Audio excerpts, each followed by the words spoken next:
un rôle qui lui tient à cœur. Le 28 juin dernier, Yaël Braun-Pivet a été nommée présidente de l'Assemblée nationale, succédant à Richard Ferrand.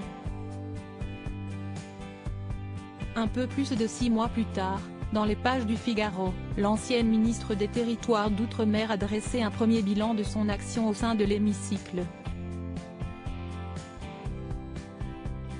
Dans un entretien sans langue de bois, l'avocate de profession est même revenue sur ses relations avec d'autres personnalités politiques, dont Aurore Bergé. Il peut y avoir des désaccords, mais nous sommes chacune dans notre rôle. La fonction m'oblige à une certaine hauteur, à une certaine autonomie, à tenir compte des oppositions, a-t-elle confié. Car, oui, en sa qualité de présidente de l'Assemblée nationale, Yaël Braun-Pivet entend bien adopter une stratégie de dépassement des clivages dans laquelle elle traite avec toutes les oppositions. Quelle présidente serais-je si je ne défendais pas l'Assemblée, a-t-elle poursuivi, ajoutant qu'elle se bat pour que l'hémicycle ne devienne pas trop lisse. Je ne laisserai jamais l'Assemblée devenir une ZAD, zone à défendre, a-t-elle conclu, consciente de son rôle et de ses responsabilités. Supérieure à l'élection de Yaël Braun-Pivet, la punchline de Rachel Keke.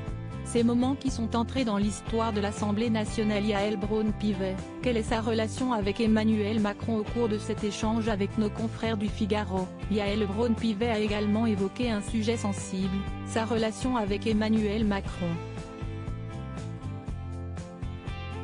Et le moins que l'on puisse dire, c'est que les liens entre les deux personnalités politiques restent cordiaux, mais pas amicaux.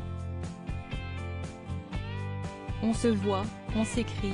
Ce sont des relations professionnelles, institutionnelles et de proximité idéologique, a-t-elle indiqué, avant de conclure, je dois mon élection au perchoir au député de la majorité, mais je lui dois mon investiture et mon élection en 2017. Sans lui, je ne crois pas que j'aurais fait de la politique. Article écrit en collaboration avec 6 médias. Crédit photo, JB Autissier panoramique.